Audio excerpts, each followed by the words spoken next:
right. Well, welcome to our CTWD podcast. We are here today with Jen Hardy with the MotivAction Academy, and we're so excited to be partnering with you guys this year. But to start off, just tell us a little bit about what is the MotivAction Academy and how did you guys kind of get started? Yeah. So first of all, I have to go back a little bit, which we didn't talk about this, but sitting here, I'm like, I have to acknowledge the fact that I am a Schreiner alumni. Oh, that's right. Yes, absolutely. I should have said that too. How did we not think to acknowledge I don't that know. right off I don't the know. bat? Right. Like, Exactly. That's how we came together. Yes. Yeah, you and I came together because I am a Schreiner alumni, and so it feels like a really, really interesting full circle moment to be partnering with CTWD at Schreiner, my alma mater. Yeah. And if there's another day for that whole story and how interesting it really is for me to be back here doing this with Schreiner. We should absolutely do that. Yes. Yeah, we should. Because I didn't go to school to be a teacher. Yeah. I came back here to become a teacher, but I didn't initially. So it's just such an interesting thing. Anyway. And we're very similar on that too. So we need to sit down and have that whole conversation. We should have that whole conversation. We should. On camera. Absolutely. 100%. But anyway, yeah. So the Academy of MotivAction, we are a professional development and training company that supports high-stress professions, basically to reconnect, to connect with themselves, to connect with other people around them, because connection really is the number one factor for health and longevity and a good life. Absolutely. Right? So, and when we look at today's world, we're more connected than we've ever been, and we're more disconnected than we've ever been. Right, exactly. We have all the technology, all the communication, but in reality, a lot of the things that really help feed into our happiness and our well-being are not being addressed well. Yep. And if you backwards map the idea of connection, which is what we did, okay, if connection is that number one factor, which is proven by Harvard, 80-year study, and it's okay, well, what is required for connection? Well, to be able to connect with someone, you need to be able to have a relationship. Well, to be able to have a relationship, you got to be able to relate. Okay, well, what do you need to be able to relate? And we do that.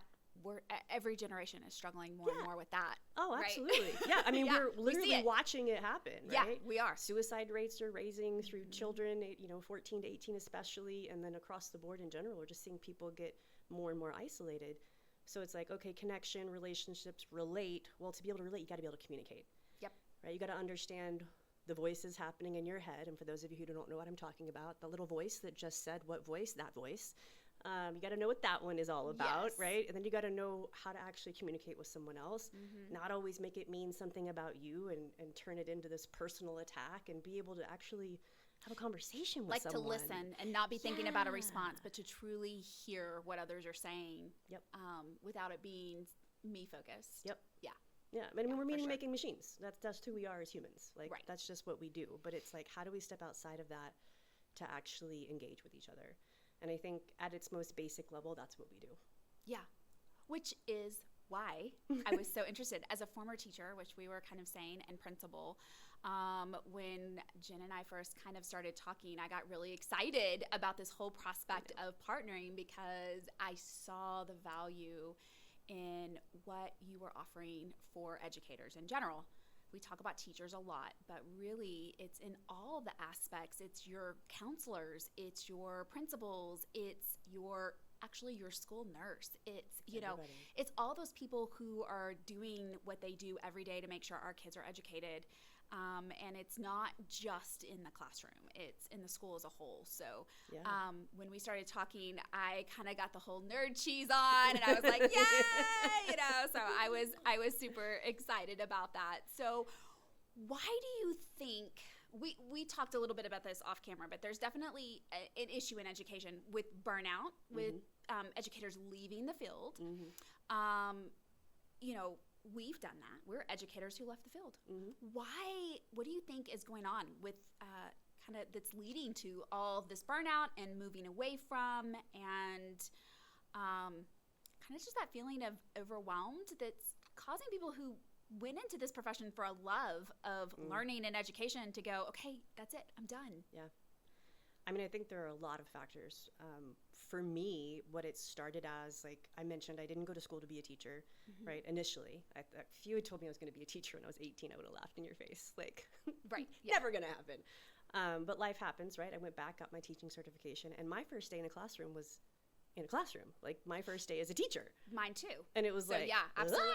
"Ah!" You have no idea what you just walked into, right? Exactly. Yeah. And that's the point, right? So something that a lot of people don't know about me and definitely don't assume about me is that I used to have a massive fear of public speaking.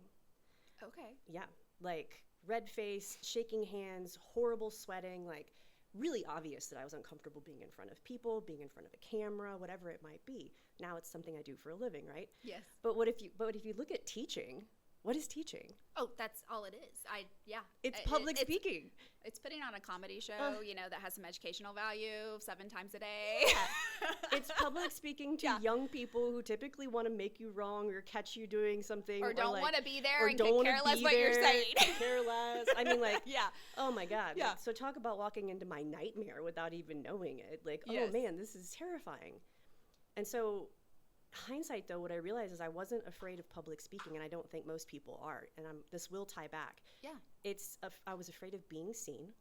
I was afraid of actually being heard. Mm-hmm. I was afraid of them actually knowing me, right? Because then you have the chance for rejection. Mm-hmm. You have the chance for judgment.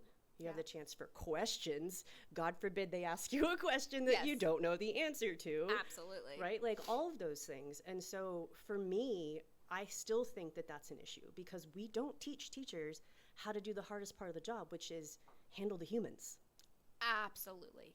100%. and when we talk about humans, honestly, from my experience, more and more, it's not even the students in the class, yes, and all the things that they bring to the classroom, because they're bringing more and more to the classroom, but it's the parents as well. Yep. And it's the community input. Since COVID, everybody has, had this insight to education that they never had before. And so now there's all these opinions that nobody knew that they should have before. And so there's just a spotlight that didn't exist previously. And so I think it used to be just the humans, like the humans being the tiny humans in the room, the children. And now it's really such a broader group that as teachers and educators you have to deal with.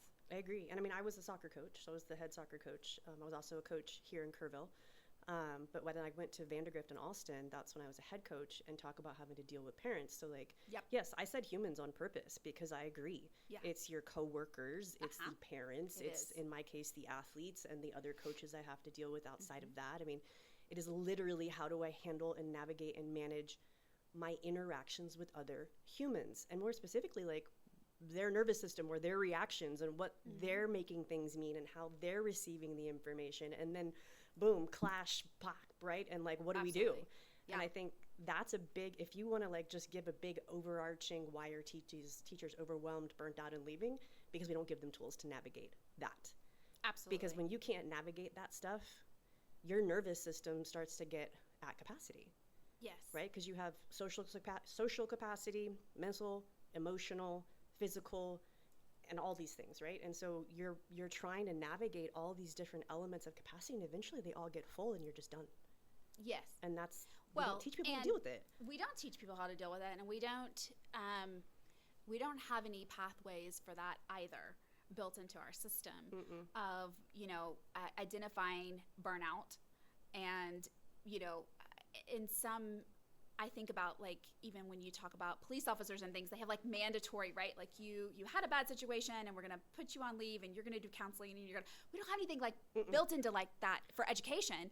A parent just threw something at you and cussed you out. You don't get a day off to be like, okay, I need to process this and I'm going to go talk to somebody. Yeah. No, you jump back in and you do the same thing the next day. And so I think sometimes we kind of brush over a little bit of what our teachers deal with, and that if it was in another career, it would be handled differently.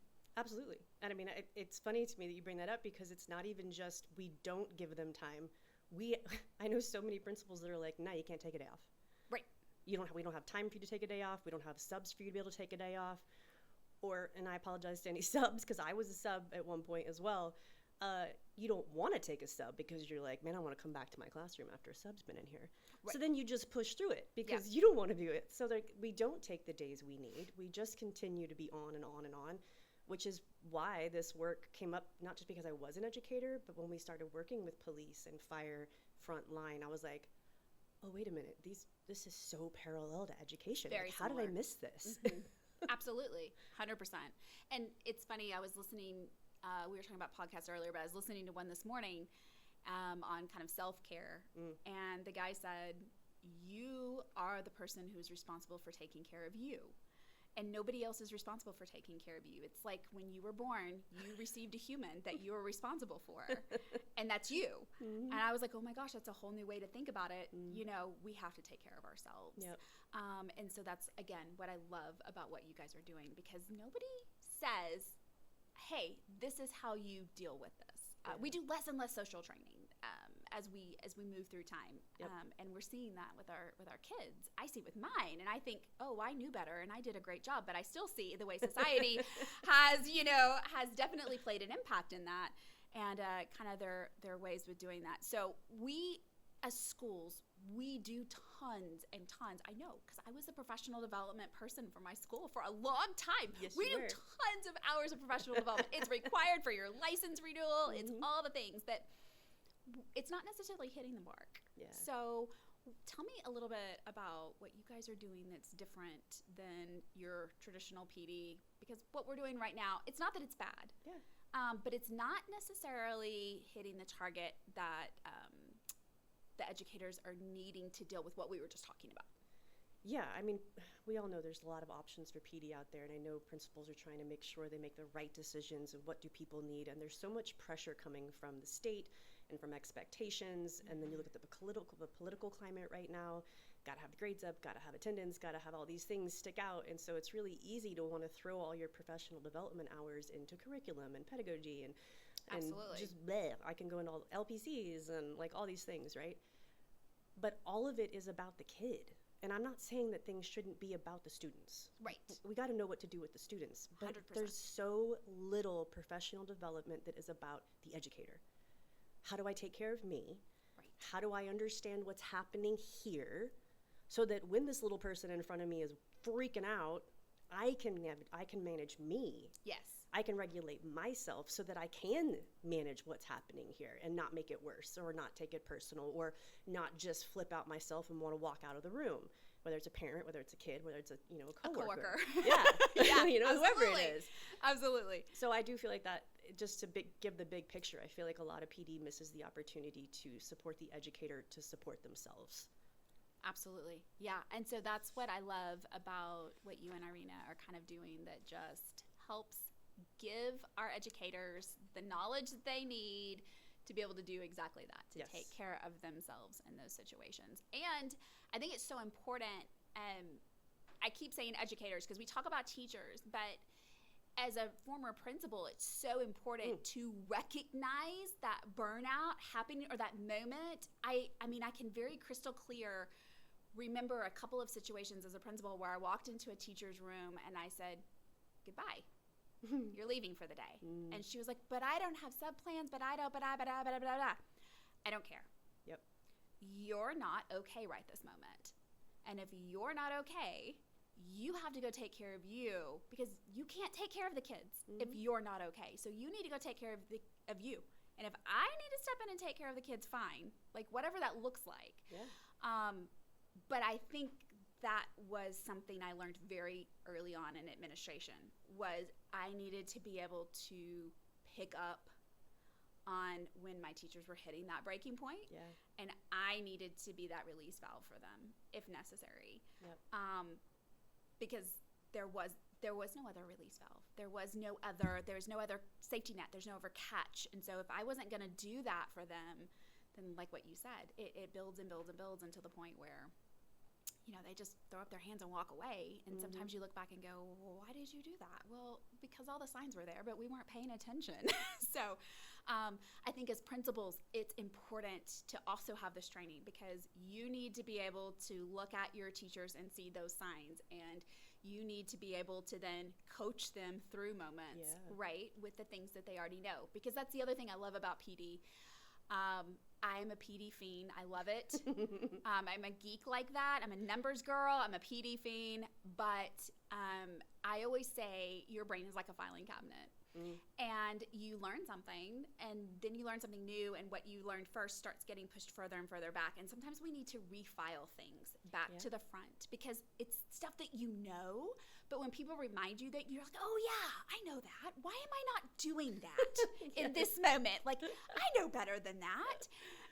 And so I think there are things like this, like the cares that it's common sense, and we may even pick some of it up along the way, you know, but we still have to be reminded about it every now and then, because otherwise it gets to the back of our brain, and the stress and the overwhelmed and everything else is in front of that. And if we don't refile it, we forget to apply what we know. Yes, I mean, to say it another way, our brain starts creating habitual patterns because we're stressed out and overwhelmed. And so if something that is stressful and overwhelming or creates a lot of bandwidth to do, our brain's going to start finding ways to, how do I do this faster, simpler, and with less cognitive load, right? With less brain power. So it starts turning everything into a habit, right? And that's why it's hard to notice that we're even doing it anymore, or that it's even a problem anymore, because we're not even in the driver's seat anymore. Right. 100%. It's just happening. Yes, it's kind of, it's that whole situation where I laugh. We lived in 4 different houses in Florida in the same town, and every now and then I would drive to the wrong house, and it was just autopilot. And I'd drive in and be like, why can't I get in the gate?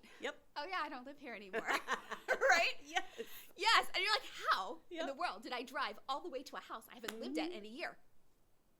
Because your brain takes over. And it's the same thing. It's a matter of retraining that. So absolutely. It's a matter of retraining, and it's also a matter of, again, I'm going to go back to capacity. I think because let's speak to some things we're bumping into right now, which is whether it's admin or it's the educator themselves, the bump ups we get are time and money. 100% across the board.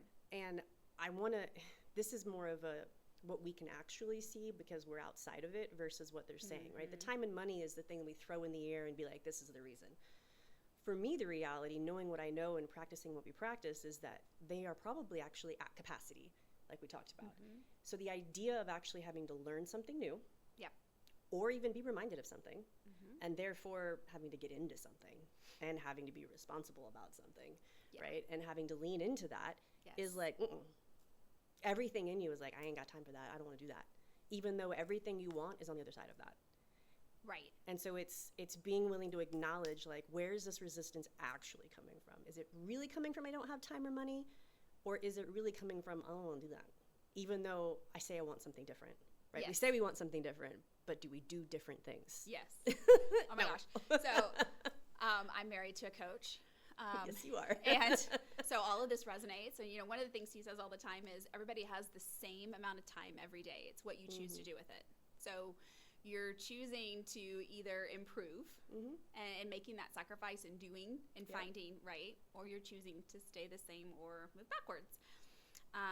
And so I definitely, yes, you may fill at capacity, but you've got to find that little avenue, that little extra push, oomph, whatever it is, because like what you said, when you're on the other side of it, all the answers are there, right? When you regain the capacity, you get it back, right?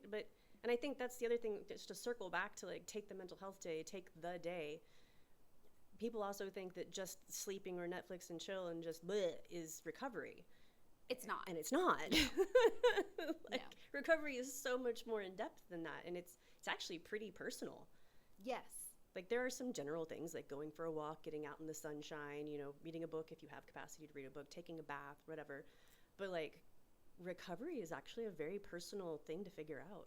What actually is going to help with your mental load and your body's stress level, and you're right, that's so personal. And I think some of that is there's a lot of people out there who don't really know. No, most people have no idea. What I didn't know for a really long time. Right. I mean, you're like, well, I slept. Why don't I feel better? Right? Literally, I just slept for 12 hours. I should be great. Yes. No. And everybody processes differently, and the stress and all the things we were talking about. So let's go back in a little bit towards the PD. When I come and I do this CARES workshop, or I do one of the online trainings, or whether it's the piece or the whole, whatever I do, how is this different from the other PDs that I've experienced? Well, number one, I mean, we're definitely, I mean, I am a former educator. Our other our other people who are in the room are also involved in education in some way. So they have some clue. They're not speaking from just out of nowhere, right? So it is nice to know that someone's been in a classroom before. There's the application, not just the scholarly thoughts behind it. Yeah, it's not theory. Yeah, it's not theory. Nothing that we're doing is theory. Right. Everything we want to put in front of someone is practical, it's applicable, it's something they can do that same day if they choose to. Which is what I love. Yeah, we don't. I want you to go back to the classroom and use it right then. Yeah, I mean, if you've met Arena, right? My business partner. Absolutely, yes. The company is called MotivAction for a reason, right? Like, it's one thing to just have awareness and intention, which are the first two steps. Towards any change, you have to have awareness first, and that's the first thing we go through is what is happening? What are the patterns you're running? What is just going on unconsciously that you're not even aware of? Like, what are the stress patterns you're falling into and why? And how is that even a problem? Because some people look at it and they're like, well, I'm fine, right? I'm okay. I'm like, okay, great. We're all busy. Yeah, like, okay, and let's talk about what's going to happen eventually, right? Yes. Like heart attacks and like colon issues. And we've got direct scientific, relatable evidence to not taking care of yourself turning into health problems, right? 100%. So we get into all of that, but then we're like, okay, now what? I know that there's an issue, but what do I do about it? Exactly. So then we get into the actual elements that are like, okay, what do I do differently? How do I start to pull this apart, break this down, know what's different? And then what are some things I can actually go do differently in the moment? And those are the pieces that we actually, so there's some of them that are personal practical tools that I can pull things apart, break things down, see what's happening. I like to say reverse engineer, backwards map, or just like see it.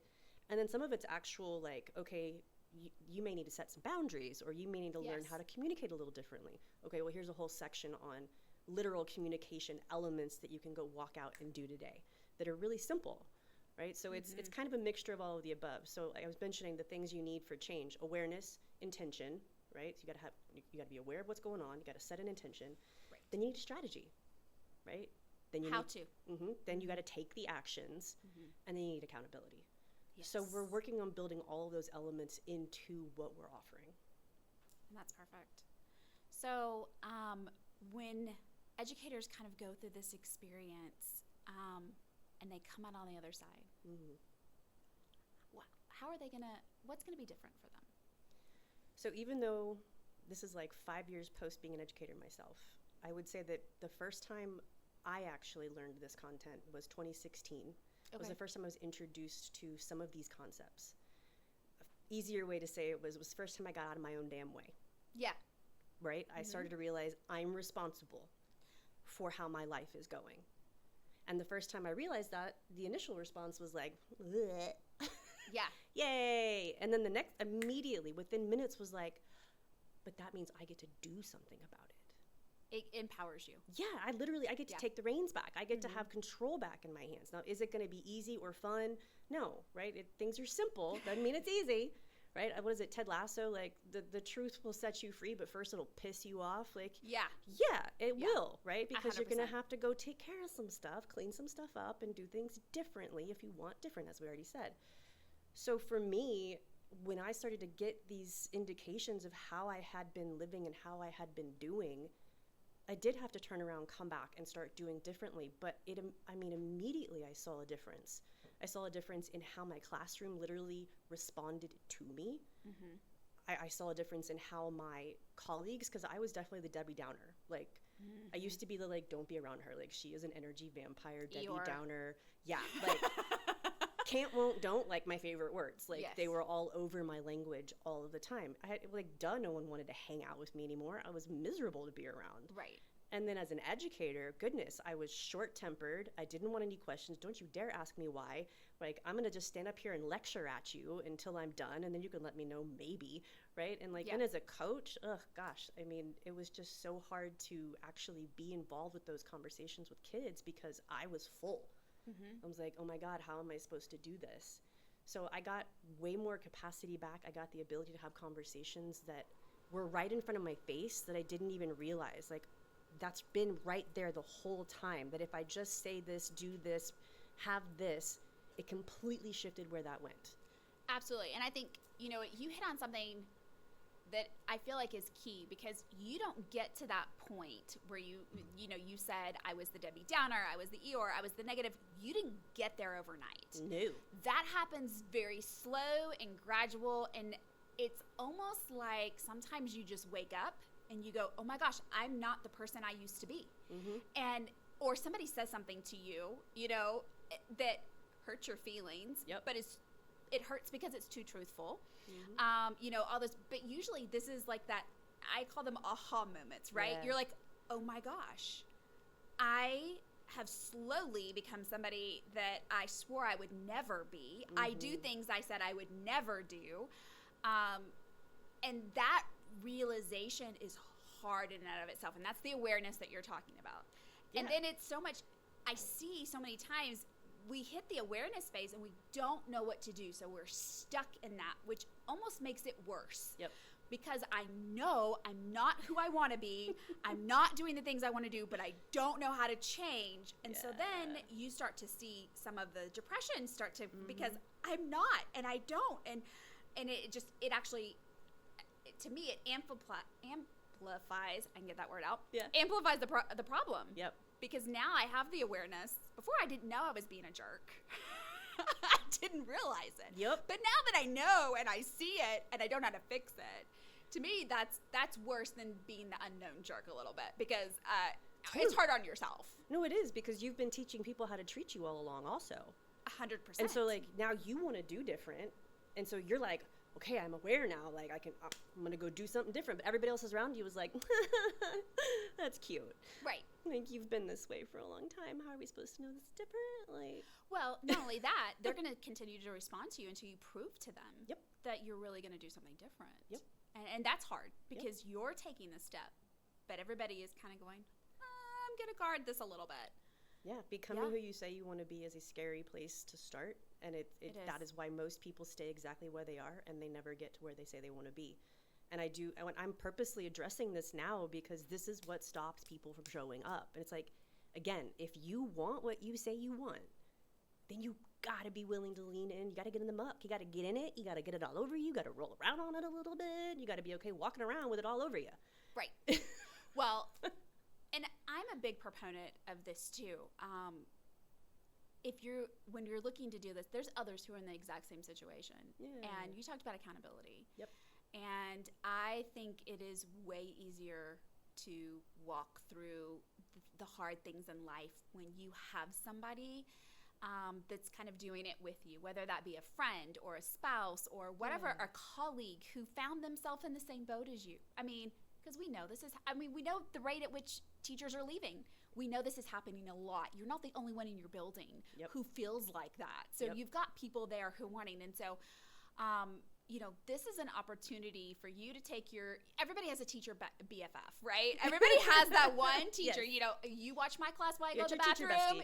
It is. It's your teacher bestie. Grab that teacher bestie and make that commitment together to hold each other accountable and actually make the changes that you want. Yeah.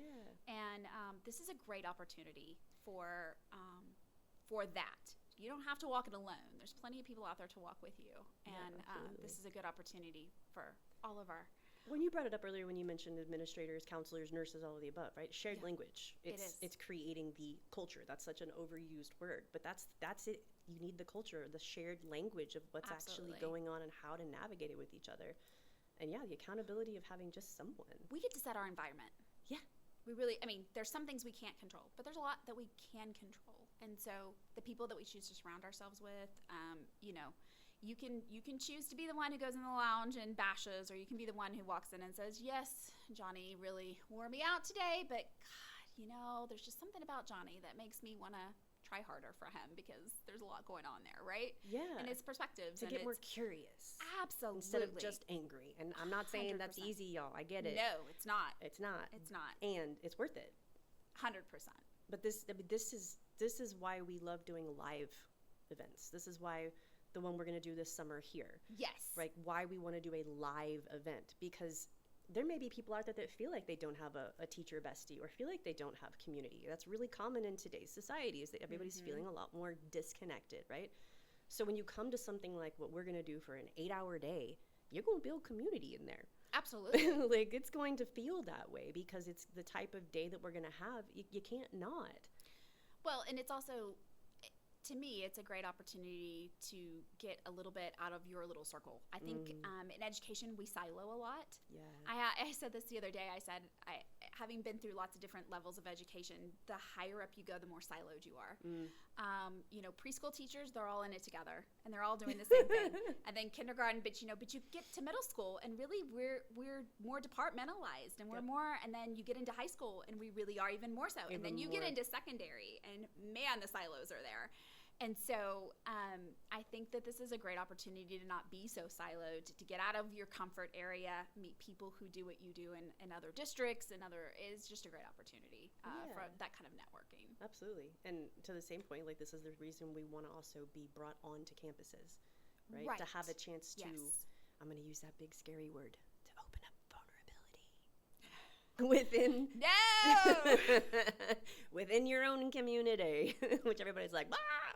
But I mean, that is the most courageous thing you can do is learn to find that vulnerable moment, those vulnerable opportunities for everyone to lean and realize we're all feeling this way. And if we're all feeling this way, why are we all feeling this way? And what are we going to do to help each other? Yeah, absolutely. Okay, so we've had such an amazing conversation. So if someone has been listening to this and they're like, all right, she hit the nail on the head with me. I need to go listen to her full thing. I need to get more of this. Yeah. We're going to leave with an action step here, right? Yes, we are. We're going to leave with an action step. So your action step right now is you heard all this, and this is you, and so you're going to... Yes, you're going to go to MotivAction.Academy, which is our website, which you can find all the information under the Educator tab.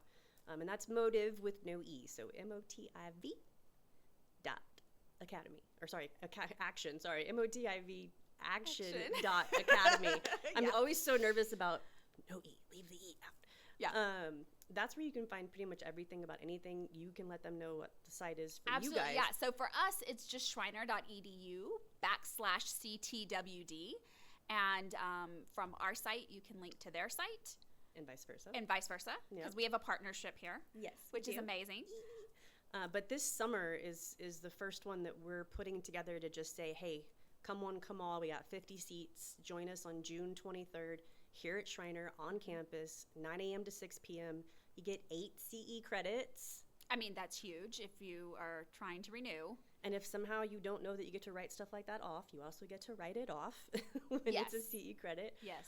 When it's bettering you. So, yeah, that's the first opportunity that we're putting on the table as far as come to us, come live, come join us. We've got 2 courses that are on our website.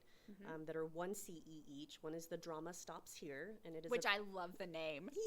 It's the stress patterns we fall into. So that's a great one that's really simple. And then we have the conversation code, which are elements of the actual communication pieces that we bring to the table that you can immediately go apply.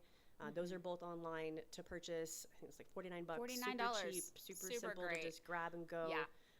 And then obviously if this is resonating on a deeper level and you want to have a conversation about bringing this to your campus, whether that's a new teacher training, whether that's a full campus training, whether it's I'm in athletics, so if it's your whole athletic admin, or if it's district level training. I mean, whatever it is, we're capable of doing all of the above. We just need to know what you need and for whom, and we're there. And it can be hybrid or live. And that's the cool thing, because a lot of PDs, you buy a package. Right? And it's you get what school A gets, what school B gets, all the things. But the thing I love about MotivAction is that you guys are small enough that it can be a little bit more individualized. The concepts are there, but they can definitely be tweaked for your individual needs, and the trainings can be tweaked to your individual needs. So that's what I love about this, is that it's not a prepackage. This is, you're getting, number one, a great deal. But number two, you're getting something that's developed for your people, for what you're looking for. And so to me, that's always a lot more beneficial than buying the prepackaged thing off the shelf. Yeah, I mean, I agree. We have, like you said, we have our general concept and we have our pillars. We didn't even say what CARES means. Communication, awareness, resiliency, emotional literacy, and self-mastery. Those are our 5 pillars. But a campus may be like, oh, well, we're good on this, this, and this, so can you just do an entire day on communication instead of on little bits and pieces? And I'm like, yeah, I have a whole day. I've got an 8-hour day on communication. Let's go. That's my favorite thing. Or if they want to talk more about gaining awareness and stress patterns and the unconscious patterns, like we can spend 4 hours talking about just that. Or if we need to break it up into little bits and pieces along the way, like it's Absolutely. It really is a conversation of what's and needed. it may be for your campus that I notice as a PD director, sometimes I would have the broad overview come in, and then a lot of my teachers would resonate with one aspect, right? So come have the broad CARES framework delivered, and then see what your staff resonates with, because every staff is going to resonate differently. Absolutely. But awesome. Well, thank you, Jen, so much for coming out, hanging out with us on campus today. It was so great. We're super excited about this experience. Again, all the things that we talked about, you can find all of those courses on our website, schreiner.edu/CTWD or MotivAction Academy. All right. Thanks, guys.